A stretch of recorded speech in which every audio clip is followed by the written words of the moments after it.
Hello and welcome to Can't Find My Way Home, the podcast where expats from around the globe talk about the music and art scene in their adopted home. I'm your host, Craig.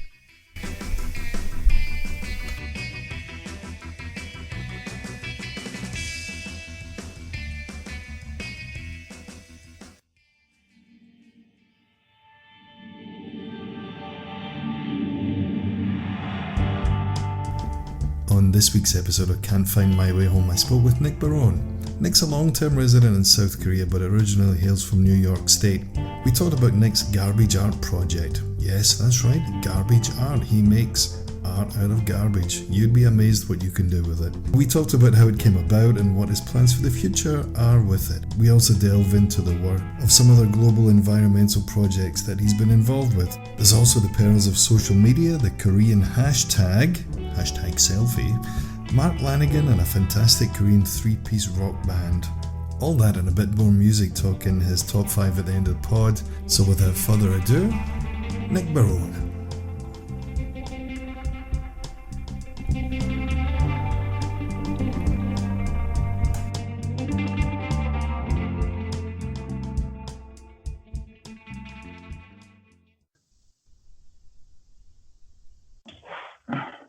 So joining us today on Can't Find My Way Home is Nick Barone. Nick, thanks for joining us.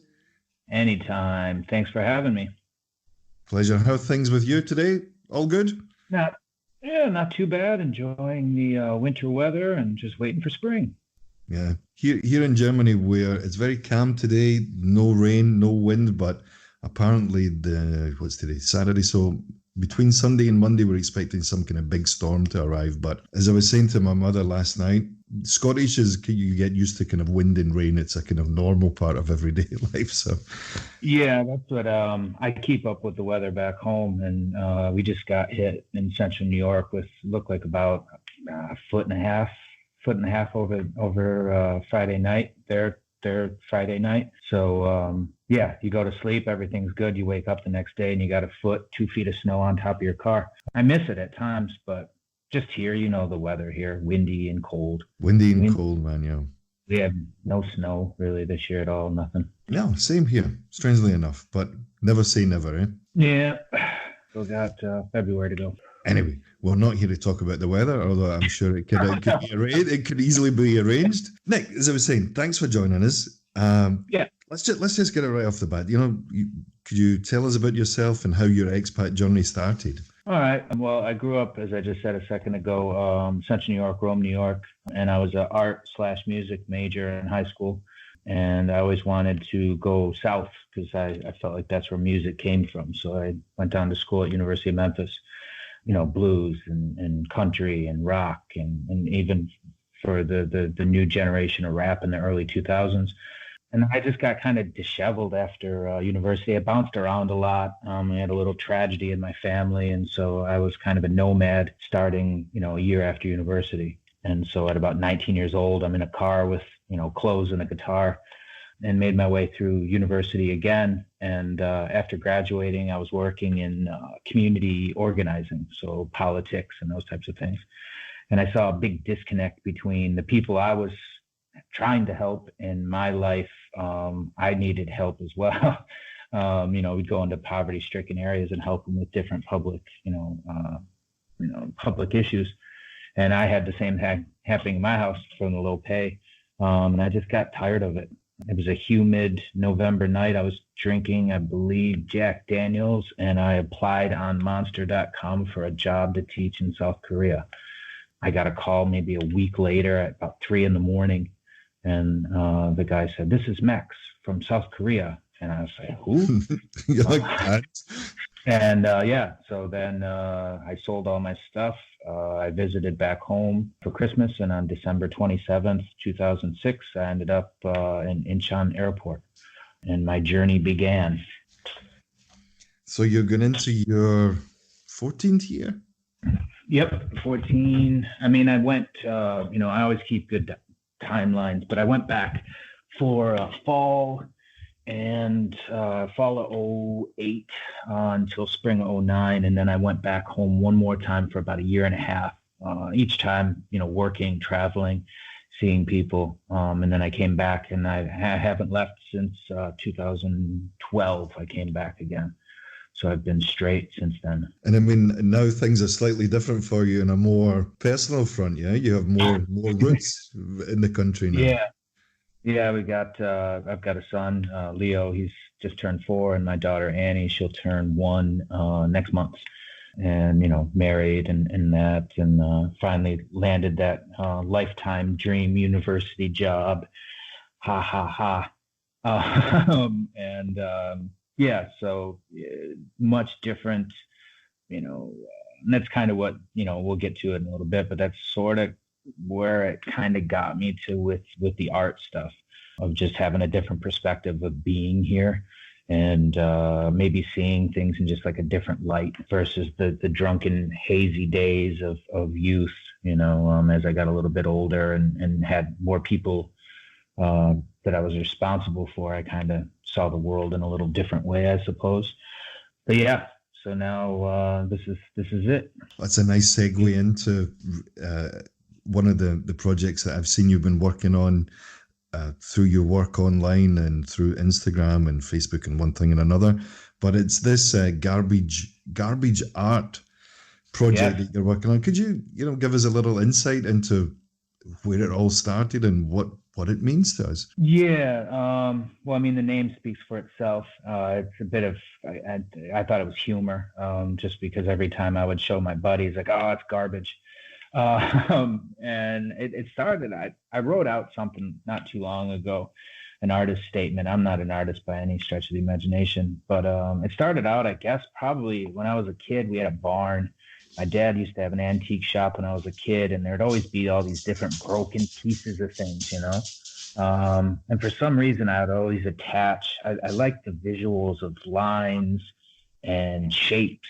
I would take apart all the electronics just to look at all the circuitry. I don't know why or where that came from. So, it just kept going and going and going. And then, I was walking with my son one day, and, we walked slow, of course, because he was about 2 years old. And I started looking down, and I saw different scraps and pieces of different bits of garbage, right? And I think the one that was sort of the one that stuck out the most was, you might be familiar, and listeners or viewers may not be, but is the wrapping of the traditional pear, right? Yeah. As I saw it laying there, it kind of looked like a flower to me, right? So I took a picture of it and came home and just started screwing around on Photoshop and made a design behind it and sent it off to somebody, a couple people, and said, oh, look what I did. And they go, oh, that's really, really nice. And so, yeah, so then I just started going around and, looking for garbage in my neighborhood. You lived in Itaewon. I was just there not too long ago. And just the amount of trash on the streets here really kind of got to me. As I'm walking with my son, I'm like, this is so dirty and there's all this garbage. So I wanted to have more of a positive spin on it, and maybe something that somebody would look at and interpret in their own way, but then also maybe bring a little recognition to the crisis that we have here. I live on the outskirts, to be around Sangbong, right? It's where Seoul meets Gyeonggi-do. And, people, I would watch people on the street behind me come at 1, 2 in the morning and slow down and throw garbage out of their car and drive away. Garbage removal is pretty expensive in Seoul. And so, it became a dumping ground of garbage amongst all these beautiful fields and, the dragonflies flying in the summertime. And I just there's so much irony and so much, I don't know. It was really interesting that here we have this beautiful landscape and we have hills and grass and trees and wildlife, and that it's littered with garbage everywhere. And so, like I said, I would go through and just start photographing it, going home, throw it into Photoshop, make designs behind it. And so, I mean, that's kind of where it went. It was just sort of, I don't know, in my own way, kind of seeing something interesting about that garbage, repurposing it, and then hopefully maybe bringing a little light to the situation. that we see not just here, but, worldwide, of littering and garbage disposal. Yeah, in the kind of interest of balance and fairness, at least in my experience in living in South Korea, they do there's a lot of emphasis placed on recycling and, the whole process of garbage removal and whatnot. That's one thing. But on the other side of that, and they're very diligent in doing so. You have bags for this and a bag for that, and all color coded and whatnot. But that doesn't, I exactly agree with you. It doesn't really kind of stop people throwing crap away. They're everyday objects that they don't need. It's, well, this doesn't go in this bag, so I'm just going to throw it here. Right. I mean, I think, and one of the things, and maybe we'll get to it, or we just get to it now, of the sense of one of the things I really want to do in the next year is try to make some sort of documentary of the recycling collectors that we see in Korea. I've always been amazed with these old folks that are carrying around these giant carts of recycling. Could you maybe, actually, this is a good point, actually. Maybe we could explain a little more about that and the kind of like the social story behind that. Right. Well, I mean, when I came, it was quite, I mean, the first time I saw it, it reminded me, I think it was the Dark Crystal or the Labyrinth. There was creatures that would carry around stuff on their back. I can't remember the name of them. It was one of the two, either the Dark Crystal or the Labyrinth. But you've got these folks that are probably, I mean, you could agree or disagree. I would say in their 70s, probably. Yeah, easily. That carry around these two-wheeled. They look like a rickshaw. It's a wheelbarrow. And so they're just going around and they're collecting all types of recycling. Cardboard and plastics and metals all day. 5 a.m, you'll see them out until 8 o'clock at night. I think I've asked a few folks, maybe Ochon on $5 a day, right? And what I started to see is I think people rely on them too much, even the government maybe, these people are responsible for the recycling collection, right? And so you can easily throw a cup or throw a cardboard box down and somebody will snatch it up. That's the one thing here that I think is positive. The thing that I worry about is who's going to do that in 10 years. You got 70% of the nation going to university. I don't see them wheeling around carts to pick up recycling. But yeah, it's really interesting. It's hard enough to get people to fill the more so manual jobs, your plumbers and joiners and bricklayers, or the things that make society work as well. But there doesn't seem to be the great the young people of South Korea are not so enthusiastic about following these professions, I think. No, I mean, and there's the stigma and there's the social side of it, right, as well. I mean, it's not, I mean, there's so many different layers, and I don't blame them for the microscope that everybody's under. But yeah, so it's just really, really interesting to me is that you had these group of people that would be going around with these carts. I'd never seen it in my, in America, we just don't have that. I mean, you've got can and bottle recycling, but there's not really people that go around and are doing it for a livelihood. And so, yeah, I mean, I'd really like to sit down and maybe try to talk to a couple of them just to get their background story and add, some music and some, just everything put together into maybe some sort of documentary. So that's kind of where I'm going. I think maybe this year, if I can find somebody, I don't know how open anybody will be to interview with some crazy guy like me going, hey, talk to me about your garbage. But, so what do you want to know? Yeah, I can tell you everything. So it kind of got on my mind. And like I said, so I started doing that and just more with the process of I started doing projection art. So I would go out and project the images, and then I had a photographer come in and we had some models, and it was more like a fashion shoot, right? And I did that last year, and I thought that was pretty cool. At my job, we had a projector, and I was like, hey, stand in front of that. And I was just projecting the garbage onto them, and I was like, wow, that's pretty cool. And then now recently what I've been doing is doing the no smoking and the no littering signs all over Seoul lately, just going out and taping them up. And I haven't gotten much much from that. The signage here is so immense, right?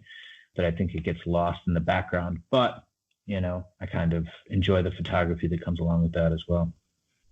As they say, every day is a new day in this kind of field as well. You never know what you're going to find or come across, or Right. the people who leave it behind. Right. I just had a guy write me the other day. He's down in Daegu and he does repurposing of garbage. And he said, "Oh, I'm so glad I found you. Let's try to get some sort of partnership going." I said, "Okay." So, in talks with him as well. Yeah. And then all the environmental people that I've talked to, I've worked with a couple different groups, doing different logos and things like that. One was Clean Something for Nothing. That's a pretty decent group. And then Plastic Pollution Solutions, they're down in Australia, and he does more education.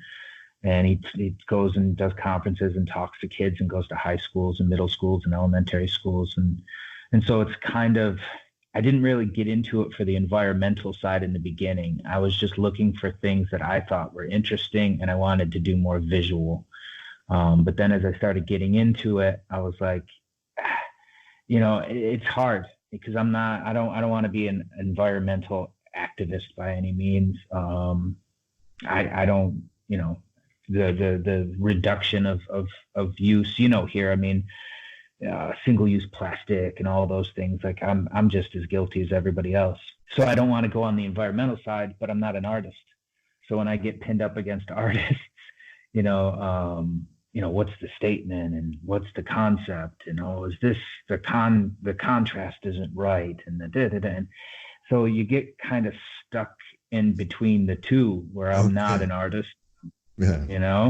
Well, maybe let's not say in the traditional sense, or the more, those who've been maybe through more formal training or education or this kind of thing, But it's a bit like doing this. It's a bit like doing podcasting. You don't need to be a professional broadcaster nowadays to say what you want to say or to share your views and opinions and stories like we're doing now than, to the BBC or NBC or whoever it may be. That's true.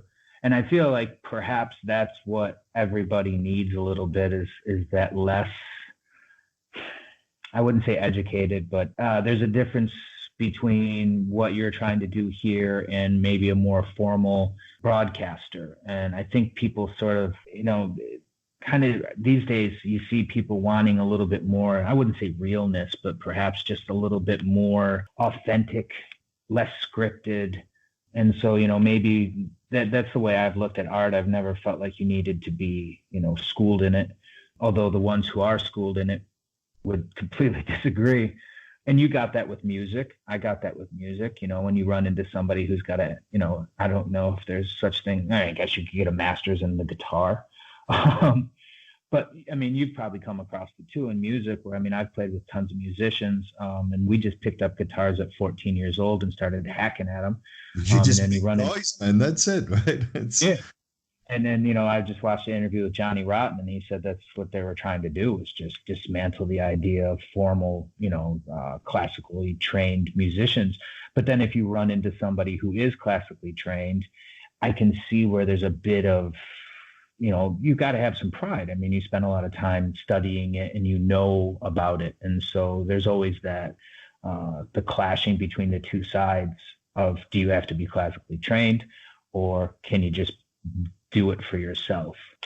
Yeah. There's always, as long as there's room for both, I think. Yeah.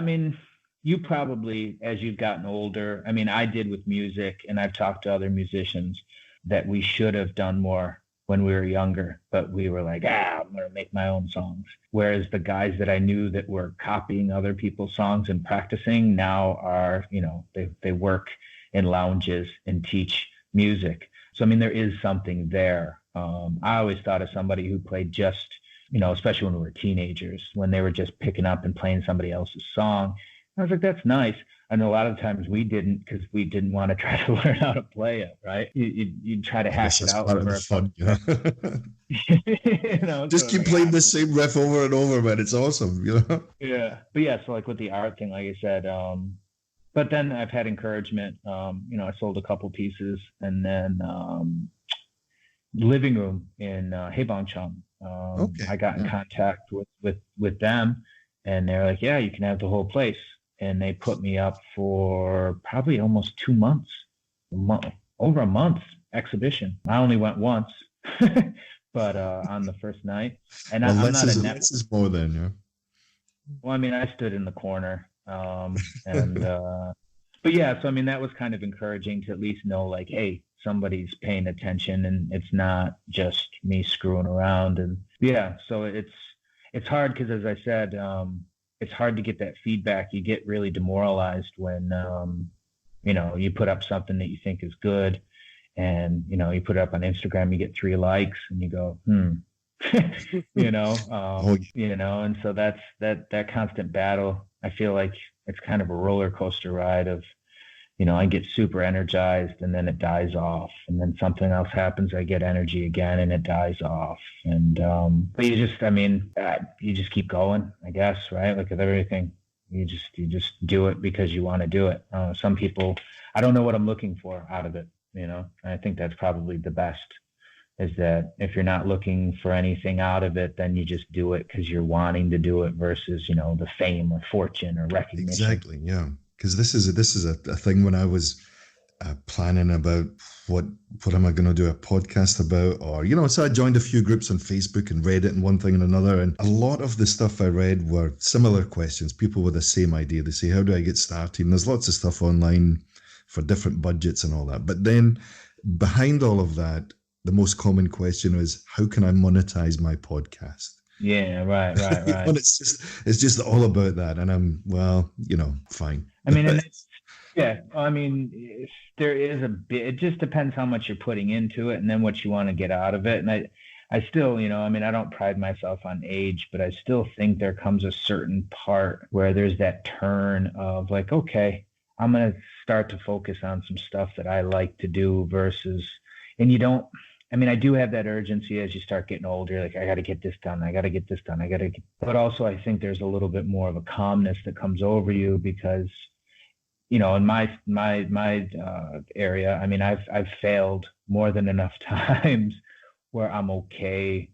I'm not looking to, make the next great album. I'm not looking to write the next great book or make a piece of art that I'm going to sell for $1 million. It's more like just kind of the process is therapeutic, and even just like you said, some connections, or even doing like this podcast. That's in itself kind of the success that you start to, I guess, think is important as you get a little bit older. Maybe not. I don't know. Maybe that's just my case. Yeah. I think it's a natural process, but definitely it's any kind of platform to share ideas or what people are doing artistically, or whether that be musically or art in the traditional sense or comedy or whatever it is, writing. Any of that stuff is worth sharing because we have a common interest in it. Correct. Right. And I'm sure there's plenty of stuff out there on Netflix and one thing and Amazon or whatever you want to watch on, or just TV in general, for people who are not interested in it. Yeah, and that's the thing that I've encountered is, especially traveling and things like that. I try to see and associate with people that do a lot of different stuff, and it makes me a little bit sad when I know of people who have some sort of talent or some sort of gift, and they've just kind of given up on it. And then, like you said, 8 hours of Netflix. And that's the thing about living here.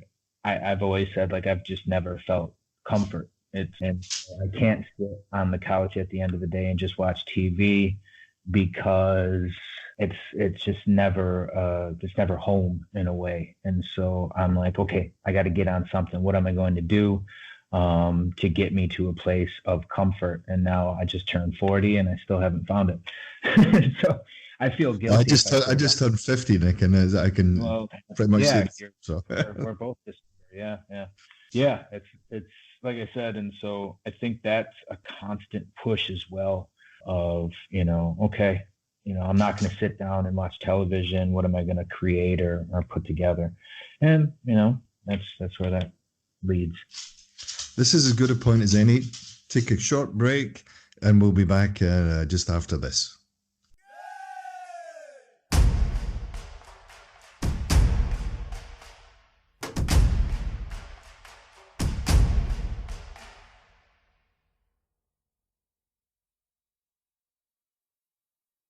Welcome back. Can't find my way home. We're speaking with Nick.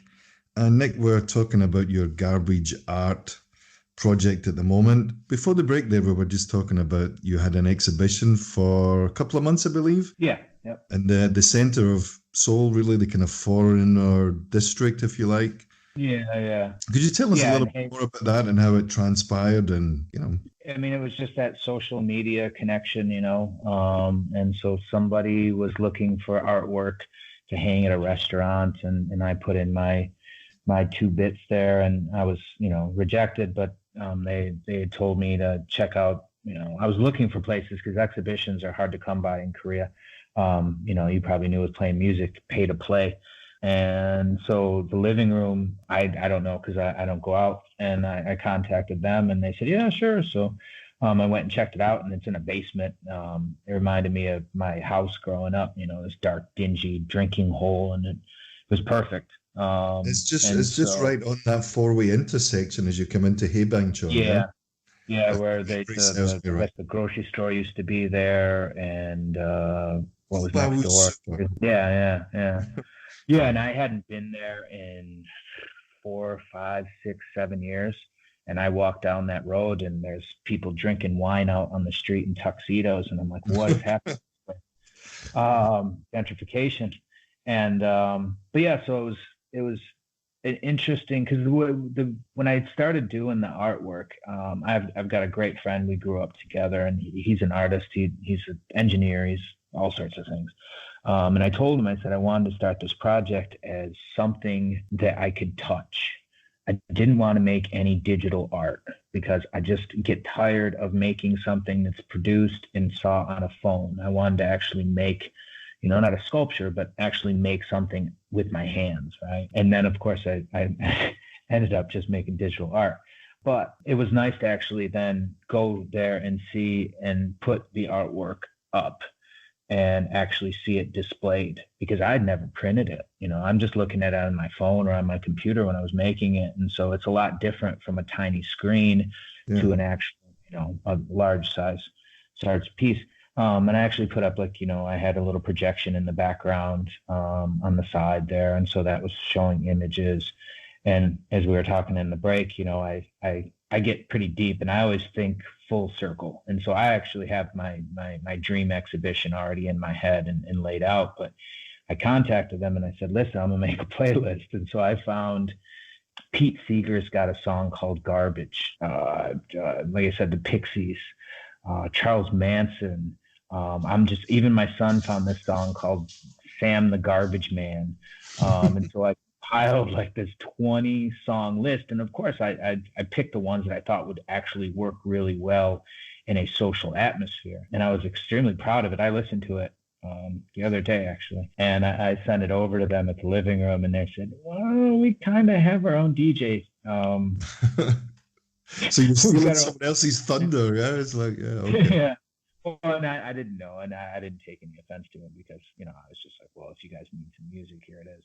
But I'm kind of in the, but you probably have experienced in different artistic or music journeys of, I feel like there needs to be the correct setting and the correct, atmosphere. And in this case, the art with the music, I feel like you're creating a whole piece. And so I feel like if I could do it on my own, it would end up kind of it would make more sense.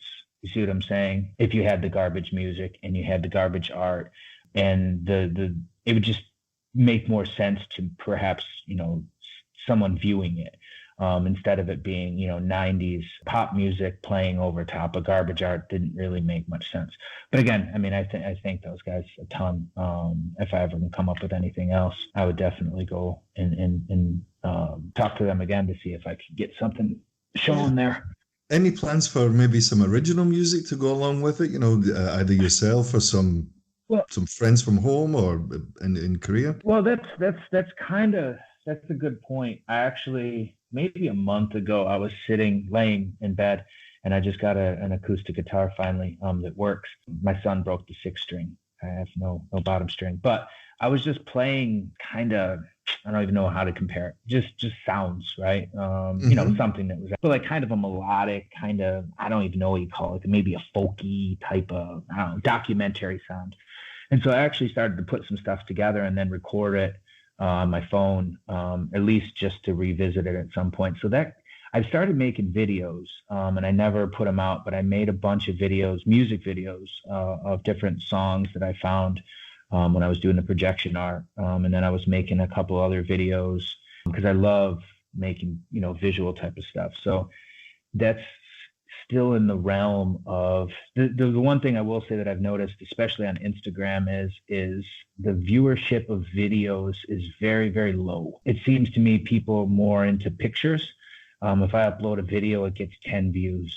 And I guess I can put it on. It's 30 seconds is too long for the time. I know. People's attention span, yeah. I mean, I was watching something and somebody was talking about their intro. It was a podcaster, I believe, or somebody was creating content. And they said the average retention for an intro was 5 to 10 seconds. And so I was doing the writing. I came up with a series that was quite outrageous called Socially Awkward, because I am. And I stole a song it was the first song we ever wrote, Fishing with Elmer, when I was in this band in middle school. And I just played the guitar to it, and then I sang over top of it. And it was like 20 seconds long. And after I read that, I was like, I got to cut that down. It's too long, right? And I mean, it's almost like a Voivod death metal kind of track. When these guys, they just do the speed metal for like 10 seconds, and then that's it. That's the track. I mean, I was talking to myself actually the other day. I was doing a live stream just because I was making my brick. Sometimes I live stream when I'm making art or something on one of those apps. And I was talking about, growing up, listening to the classic rock stations in Central New York. First, they only cover the same songs, right? So they have, they'd have Let the Lead Out, and that would be an hour Led Zeppelin, and they'd play the exact same tracks over and over again. And back then, especially being a kid, you don't really have I didn't have the means to go out and buy a tape, and so like that's all you knew. You knew that Led Zeppelin played Stairway to Heaven. And one of the things that was surprising, I remember when I came to Korea and torrents were quite popular, and I downloaded one of the Pink Floyd albums, and it has the 2 takes of Shine On Crazy Diamond, and it's 13 minutes long. Yeah. And I never knew that. But if you listen to it on the radio, they played the 3-minute version. And I wish I'd known back then that they had a 13-minute version, but again, it's that attention span. So now 2 minutes and 30 seconds is way too long, and 30 seconds is too long, and eventually it'll just be 1 second tones. Yeah. Yeah, when you start getting into these, the real versions of songs is about 13 minutes and all that in itself is a whole piece you just have to listen to from beginning to end. Okay, Pink Floyd's a bit of an exception maybe in their whole concept ideas, and it's correct, right. The albums are meant to be listened from start to beginning, or however you want to listen to it, I guess is fine too. But I think in the business they called these toilet songs, right? Or the bathroom break songs, or there was some kind of particular name for it. They would put these on, so it would be more than 7 minutes long if the presenter had to go and kind of, spend a penny and whatnot. It was right. Always a handy track to have nearby, But yeah, so going back to the garbage art thing of the videos and the music and stuff, that's why I wanted to do something more live and not rely on, especially being an expat, like my world is pretty much within my phone, whether it's YouTube, communications. I live pretty much vicariously through my phone. I'm not on it that much, but that's how I get my content and that's how I get my communication. So this whole project was meant to actually go out, take the garbage. I've got it around my house, and then, make these maybe sculptures or these pieces. But then I'm saying to myself, I go, well, where am I going to present them? I can make a piece and then just put it somewhere in the city. And so it's that constant battle, right? Of I would love to do more videos and probably even put some music down, but then where's my platform? I could, like I said, I could put it on YouTube and get 10 views. I guess that's fine. But I want something better to be able to show And that's the one side that I've just never been really good at. I guess maybe that's the marketing end or I don't know. It's back in the old days, you wanted to play music, we'd find a place that we could play and we'd play and people would come. Now I don't even know how you can navigate through all of the social media for somebody to see what you're doing because there's so much content out there. But yeah, so it's been kind of interesting to try to see where the channels are and who's paying attention and what kind of people are paying attention to what I'm trying to do. Just on a side note here, Nick, just as you were describing the situation there, social media wise, anyway, using the hashtags, yeah. Yeah. For your Instagram, I'm guessing something like that. Correct. Does it any discernible difference between Korean hashtags and them in English, or are you doing them in both? Yeah. Yeah, I do them in both. It's interesting because I still don't know, and it's probably my own fault for not doing research. But the thing that I noticed is it's not so much the hashtags as it's the time of upload.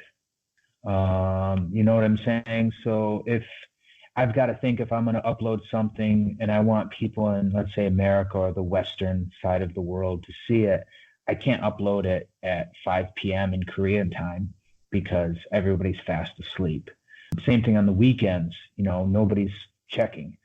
So I try to find who I'm trying to find, which is hard because there's not probably many people searching for garbage hashtags, right? Like nobody's like, oh, I'm going to look at some garbage tonight.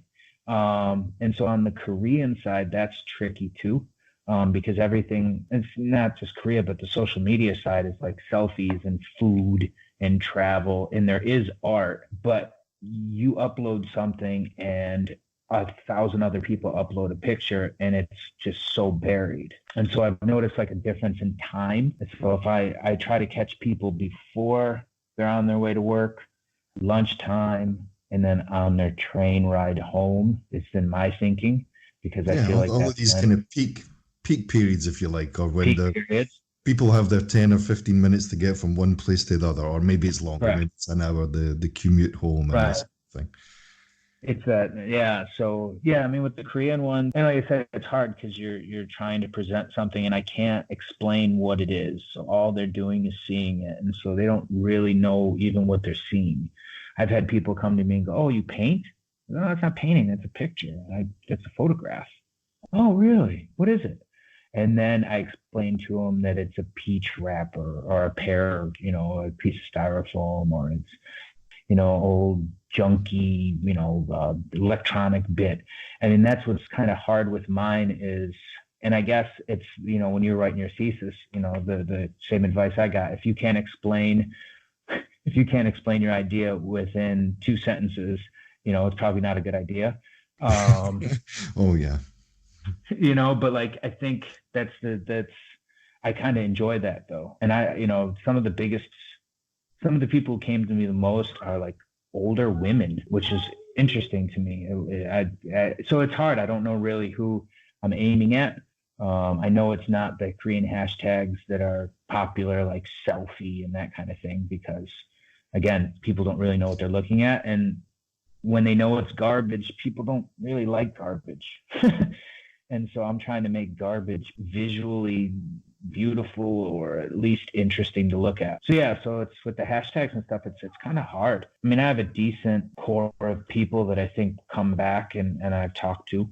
I try to hit up the environmental groups on Facebook, but again, people don't really know what they're looking at. I think a lot of the times, maybe they just don't like it. I don't know which one of it is. So again, that's why I was trying to get away from the social media side and get more on the actual real life side. Yeah. Okay. But then you have those barriers as well. So, like you were saying before with the podcast, it's all kind of a huge learning curve. And, there's things I wish I'd done a little bit better, but I feel like I've taken advantage of situations pretty well. I can hear someone in the background there. That's when a 4-year-old wakes up at 9:53 p.m. Okay, so just before we wrap things up with Nick, can you you give us an idea of where we can find you? Yeah, so Instagram, you can just type in Garbage Art Seoul, Seoul, Soul, Garbage Art Soul. Same thing on Facebook. So I'm on both of them. I'm more than open to always work with people. I was saying before the interview, before we started, I had somebody reach out, and I'm always talking to different people, from fashion to I did some logos for some people. Yeah. So, I mean, if anybody wants to see what I do, or if anybody's interested in any kind of designs, they can find me on either Facebook or Instagram. It's fine. Garbage Art Soul. Excellent. Hopefully we can help share the word. Yeah. So just to close the show, something I like to do with the guests is a top 5. Here we can some somewhat random questions, but they're more musically related. So I'll kick things off with question number 1. The best band we've not heard of. All right. So I wanted to kind of hit with the expat theme of a journey, and so I picked 3 really quick, and for different reasons. So we talked before, and I heard on another one of your podcasts about the Desert Sessions and Josh Holmes. So I'm going to go with Mark Lanigan, and he's of the Screaming Trees fame. And the reason why Josh Holmes was brought up is because he actually auditioned to be on with the Screaming Trees, and he elected to go on his own and do Queen of the Stone Age. And we'll get back to that in a second. Mark Lanigan also, Where Did You Sleep Last Night, the Nirvana cover that they did of on their Unplugged. Actually, they first recorded with Mark Lanigan. So Kurt Cobain and Mark Lanigan were going to make an album together. And then Queen of the Stone Age, Mark Lanigan sings for. So he's got This Lullaby and Into the Fade. And he does a lot of folksy type stuff. I guarantee you know him if you hear his voice. So I'll go with Mark Lanigan for my teenage days. My Memphis days, I'm just going to pick a documentary about blues. It's Fat Possum Records. You See Me Laughing, The Last of the Hill Country Bluesmen.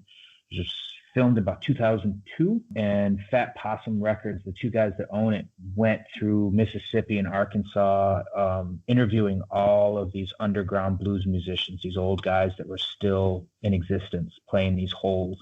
And they're actually the guys that discovered R.L. Burnside. That's why he got famous there in the late mid-2000s. Yeah.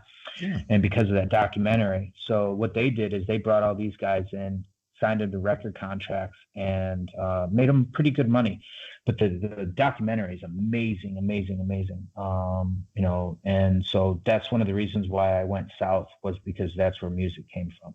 Junior Can Kimbrough. Can we find that documentary? Is it on YouTube or? Yeah, I just watched. Yeah, it's right on YouTube. Amazing. Yeah, great. It's great visuals, great interviews. They're talking with these guys. Guys that, and it's just amazing stories of these guys. And unfortunately, I think most of them all passed away, and that's why they wanted to do this documentary, because they were saying they were the last, of course, of the original blues players, guys living in squalor and just making music from heart.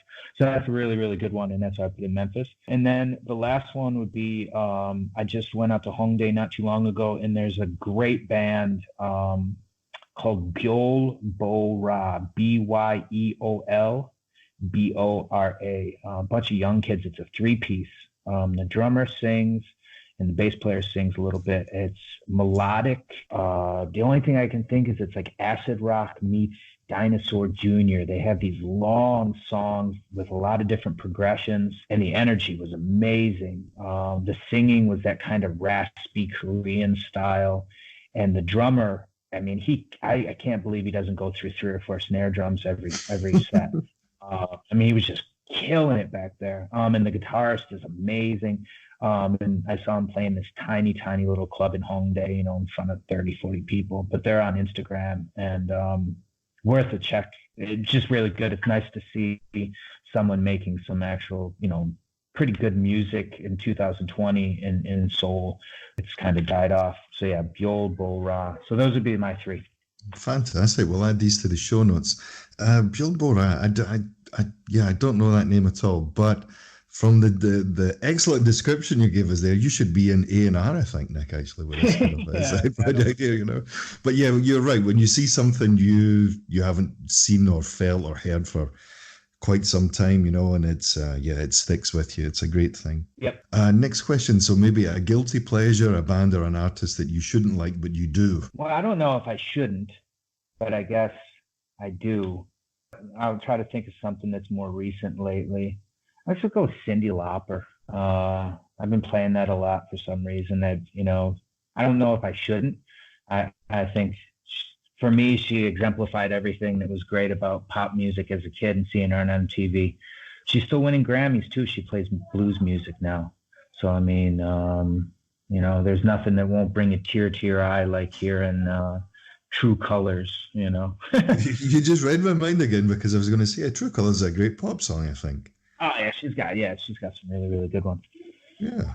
Well, that's not a bad call. Yeah, it's guilty pleasure with a small G then, right? Yeah. That's acceptable. You're all right. So, what about your go-to karaoke tune or the Korean nori bang? If you've been dragged along, Well, the one that I used to do, and I haven't been in years, there was a Pearl Jam song off of Versus, maybe Animal. Yep, Animal off of Versus.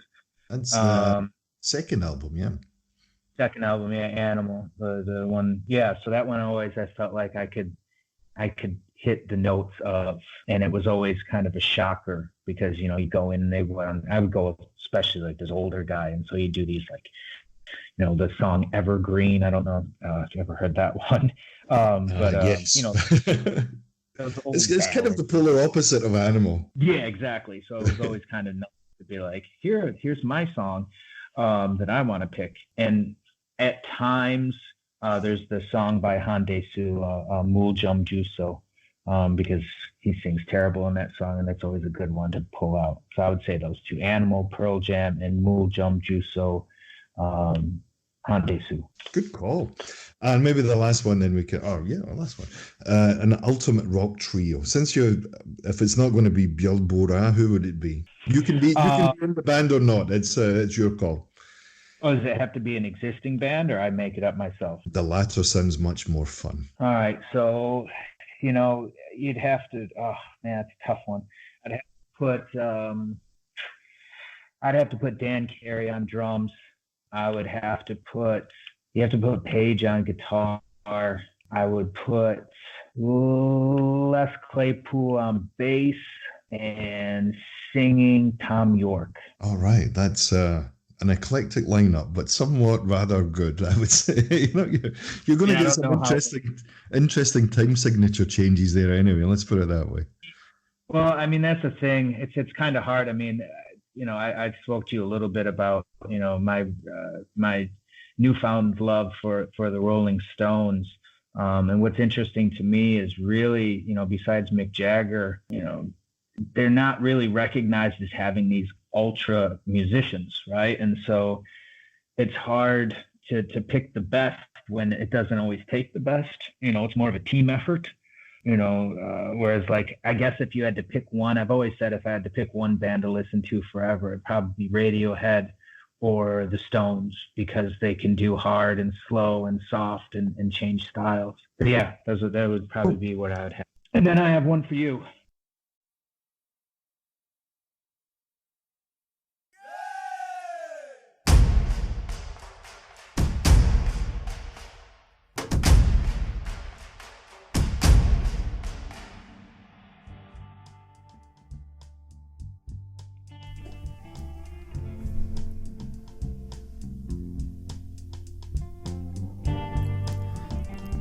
We made it to the end of episode 3 of Can't Find My Way Home. Big thanks to Nick for taking the time out of his day to join me. I really recommend checking out Nick's work, Garbage Art Seoul. You'll find all of the links in the description on our Anchor FM page. Speaking of which, anchor.fm, you can find us under, all one word, Can't Find My Way Home. You can also find us on Instagram at can't.findmywayhome, and also a lot of stuff's getting posted through Facebook, where you can find us at Expat Music Pod, all one word. You can also search simply for Can't Find My Way Home. This episode we had to leave on a bit of a cliffhanger because I believe it's a couple of weeks since we did the recording, but I think we had some kind of internet disruption. So what we did was we spoke for another 30 minutes or so about music and all of that great stuff. We finished our top 5, and what I'm going to do is I'm going to release that as a bonus episode. Not sure when, but probably when we have a break between seasons or episodes. So stay posted for some of that in the very near future. New episodes are posted Sunday night, Monday morning, depending on your location. I try to get it out on a Sunday night here in Germany. is ready for your Monday morning commute. I hope you'll join me on the next episode of Can't Find My Way Home. I'm really looking forward to it. Until then, this is Craig saying cheers, bye bye.